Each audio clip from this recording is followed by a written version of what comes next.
processes mathematical information. Violet Lorish is a current freshman at Florida State University in the College of Music and the College of Arts and Sciences. She is currently pursuing dual degrees in general music and statistics with a minor in mathematics. She studies violin under the direction of Professor Corinne Stillwell. Prior to attending Florida State, Violet grew up in Atlanta, Georgia, where she studied under the direction of Lee Taylor and was a member of the Emory Youth Symphony Orchestra.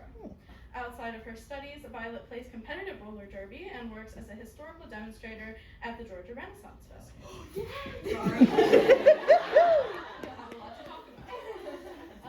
In her free time, she enjoys playing rugby, watching Formula One, crocheting, Legos, and spending time with friends and family. Please join me in welcoming Violet.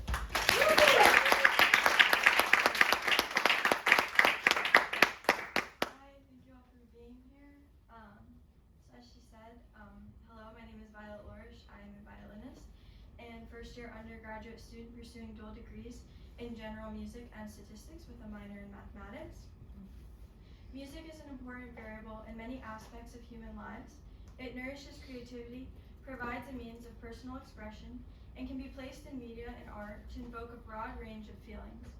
In addition to this, it can be used to aid in early educational childhood development. This paper examines the effects that musical training can have on early brain development and how these changes affect the way we interpret basic mathematical concepts presented in early general education studies. This is displayed by examining how music affects our auditory experiences, specialized skills, brain development, critical thinking skills, and motivation, and can be used in interdisciplinary studies and special education. Looking at history, a trend of well-known and respected mathematicians, chemists, and physicists who also actively engaged in the arts through musical studies can be observed. The famous theoretical physicist Albert Einstein, who discovered the general theory of relativity amongst other things, studied and played the violin.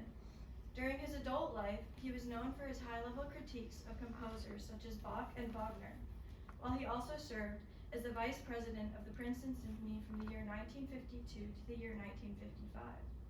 Einstein has stated in interviews before that if he were not a theoretical physicist, he would most likely have become a musician. Similar to Einstein, the famous chemist Alexander Bordin, who helped discover the Heinz-Stecker-Bordin reaction, was a prominent Russian composer during the Romantic period of music. His composition work was highly influential, as he was regarded as one of the essential Russian composers in driving the production of Russian classical music during the Romantic period.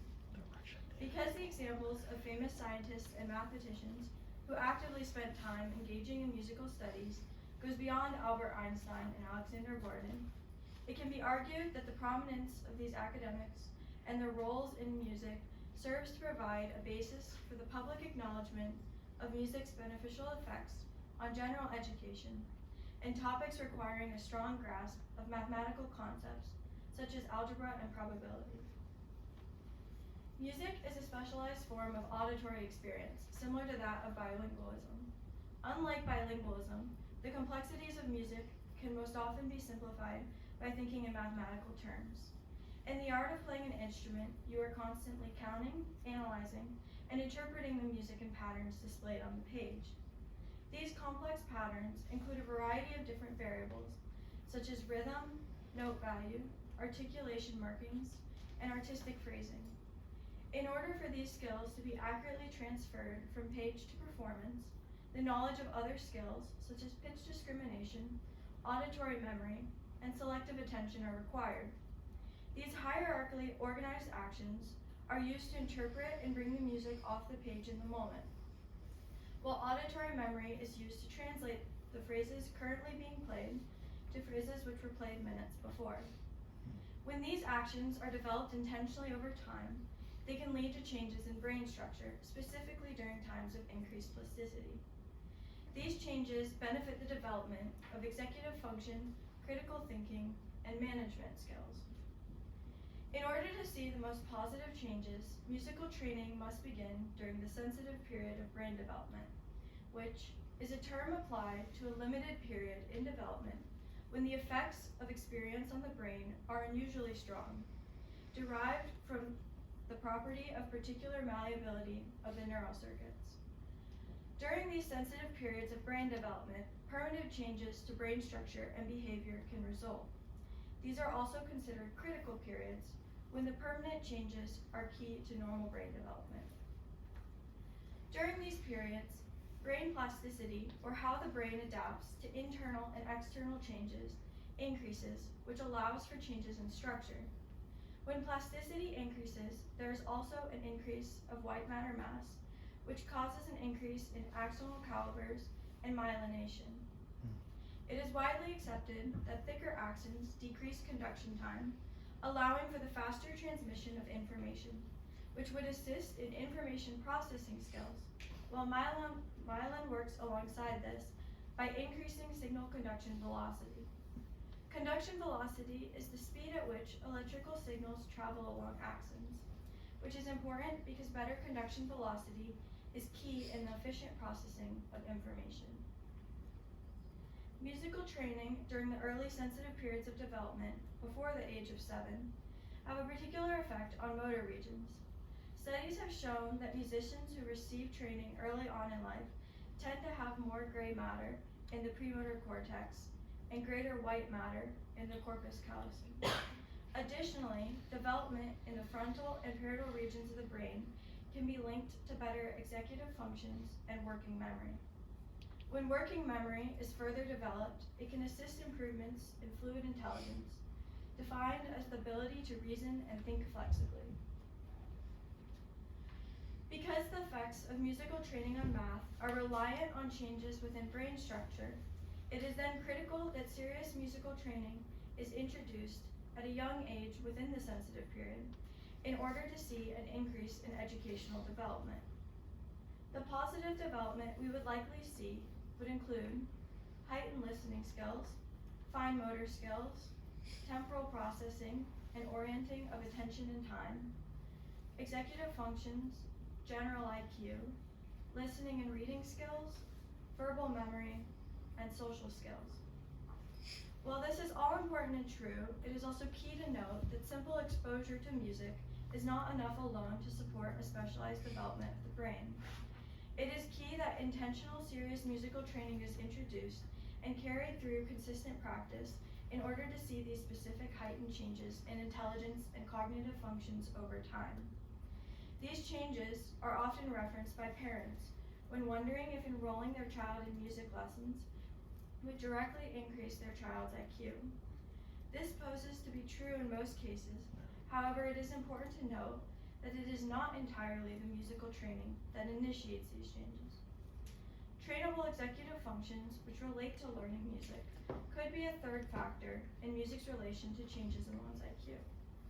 These key executive functions related to learning include task initiation, self-monitoring, cognitive flexibility, working memory, planning and organization, and time management.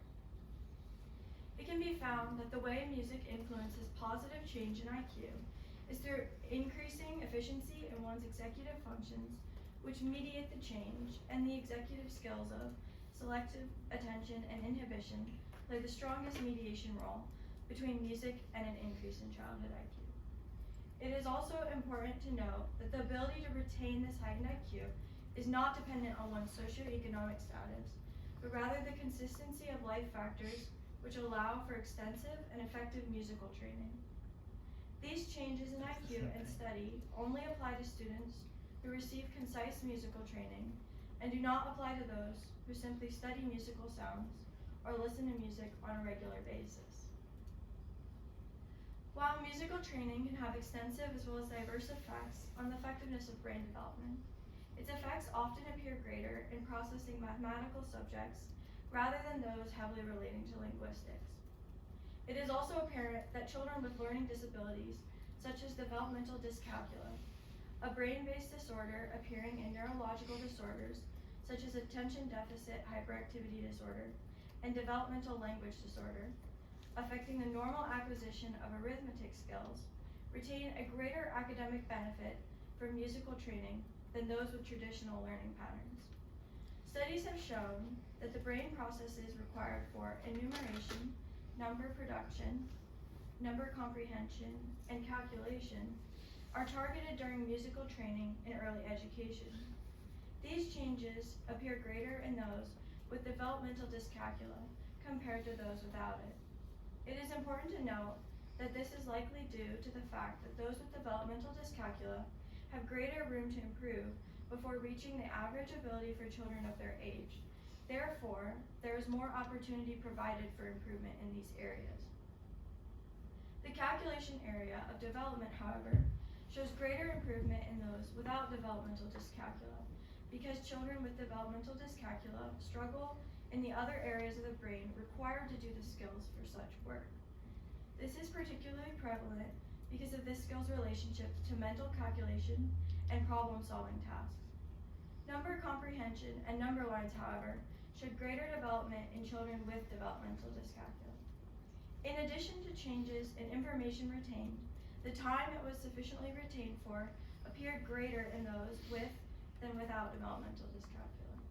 We must note that the effects of musical training on children with developmental dyscalculia are more time resistant than their peers, and therefore developmental results from musical training do not last as long. Traditional methods of teaching mathematics might not be the most effective form of teaching this complicated topic. The traditional style of teaching mathematics does not take into account the specific and verified needs of each student and disregards the idea that there may be a more effective way in which teachers can aid their students in understanding the complex concepts of applied mathematics in their classrooms. Interdisciplinary studies allow students to draw connections between new knowledge being learned in the classroom to that which they already understand and have previously studied. Music makes use of melody, rhythm, intervals, scales, harmony, tuning, and temperaments, which are directly related to the mathematical concepts of proportions and numerical relations, integers, logarithms, and arithmetical operations, and the content areas of algebra, probability, trigonometry, and geometry. This makes music an ideal topic for use in interdisciplinary studies with mathematics. It is important to note that music also helps reduce stress around the topic of mathematics and often makes it a more enjoyable topic to study by making the mathematical learning experience a more enhanced emotional stimulation. In addition to changing mathematical interpretation skills and general IQ, concise musical training also helps better develop interpretation of pitch and rhythm through auditory discrimination skills. The two main types of motivation identified by motivational theorists include extrinsic motivation and intrinsic motivation. Extrinsic motivation is motivation that lies outside of the person and skill they are performing, while intrinsic motivation lies within the person and the skill they are performing. In relation to this, it has been seen that greater results of effort, interest, independence, and initiative are displayed in students' work when they are intrinsically motivated.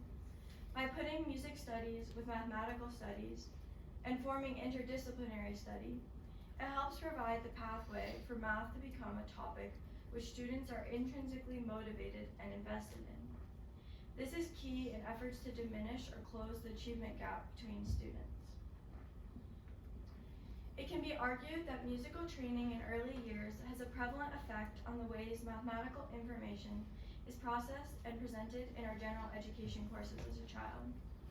Intentional musical training during the sensitive period can allow for critical changes in brain development along specified neural pathways, which directly correlate to the brain's critical executive functions, helping skills such as enumeration, number production, number comprehension, and calculation, which are all essential to the brain when studying math.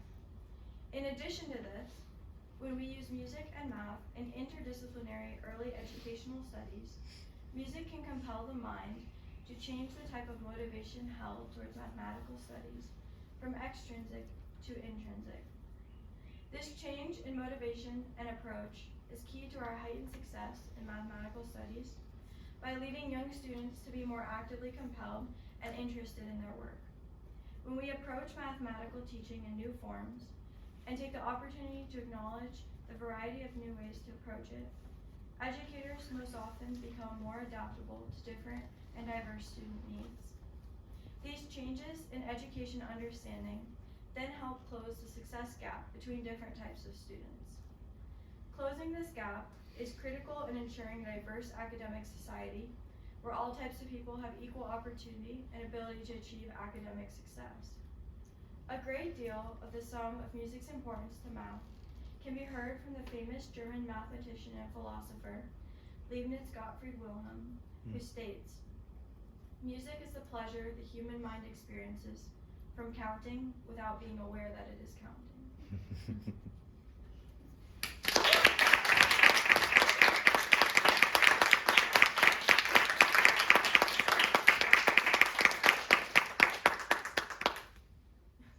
This was so good. I feel like my brain just like expanded in like 5 different directions. I wanted to ask a question about like early childhood development and like learning music. Like you were talking about like how like it helps with like fine motor skills and stuff like that. And so I was wondering if learning how to sing at the same age, at a young age versus learning an instrument at a young age, like do they have like different effects?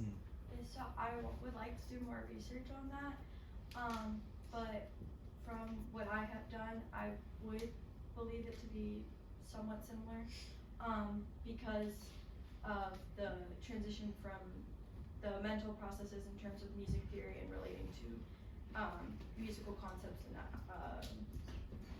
being able to put different prioritized tasks within the brain, which you do still do in singing, just at different types. Yeah. So I would love to look at that more.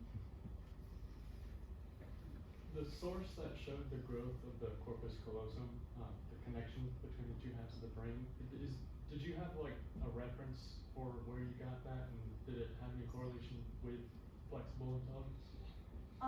So in terms of that, I was just trying to display where it was for reference, but I do have a list of all my sources if you want to. I'm curious if the studies on music's benefit to like learning privilege a specific style of music, or if it correlates to maybe preference and background instead, and then how you're navigating sort of that dichotomy, and how you feel we can sort of invest in music education while not flattening either side, the cultural or the sort of like psychological, educational. Yes, so that is great. I would also love to research that more. I do think within different types of music, there are varying, jazz versus classical versus traditional styles, but they are still involving the same layout of skill order within the brain. So from this, I would think that it would provide similar benefits. In terms of within education, I do think it is key that we continue to keep music education in our school systems, not just for the creative benefit of it as well, but also that it is providing another pathway to processing different information for students who might not take to the traditional learning style as easily as other students that it is curated for. But yeah. Hi. I was reminded a lot of Kadai and Dalcroze as I was listening through your presentation. Did you engage much with Dalcroze's theory of eurythmics with this work? I did not. That's okay. I do know what you're talking about because I did eurythmics in elementary school, and I can totally see how that would relate to this very beneficially. I would love to look into that, and I think that is an excellent point. This is mostly a comment. I find this fascinating, trying to think back to what I first heard and how I did it, but certainly the multidisciplinary thing is very important here, and it just brought up something that I just ran across is an educational video that actually began to use Pythagorean theorems to integrate musical concepts and mathematical but it came from a very unusual 1959 source, Donald Duck in Magic Land. Disney's attempt to make an educational video, but it's the only one I know of that quotes Pythagoras. So I feel like we've kind of touched on this a little bit when we were talking about like how certain kinds of music may be maybe not preferred is the wrong word, but more preferentially used for this kind of connection. And so I wonder if because you said a lot of these skills are based on like music theory concepts, so like intervals, chords, things like that, and that can be related mathematically. We see that connection. That's really awesome. So I wonder if we see these same improvements in brain development and skill improvement if you're using like a folk music that's learned entirely by ear, or you're not being trained on these strict theory principles, and because like a lot of us, I think we're not exposed to theory until really late in life. Does that affect how our brain is going to be connecting math and these other skills? Like, do you have to learn theory really young, or is it just music in general? And I feel like you kind of touch on that, where it's like just listening to music isn't enough, but I'm curious about the connection between, entirely participatory folk music that have a lot of the same principles. You're still counting, but you're not thinking about music theory, if that's gonna create any of those connections. I don't know. So I think it's the level in which the intentionality and thinking about all the different aspects at the same time, and being able to produce them or translate them from a page or from in your brain, like with jazz, knowing the layout of something, or traditional music, fitting it in there. And so I would definitely think that it would be slightly different in the brain developments when you're working from a structure that involves more improvisation, but still structure to the improvisation, versus something given to you on paper, such as a classical. But I would also like to look more into that as well. But I would argue that they do provide some benefits, at least. Join me in thanking Violet.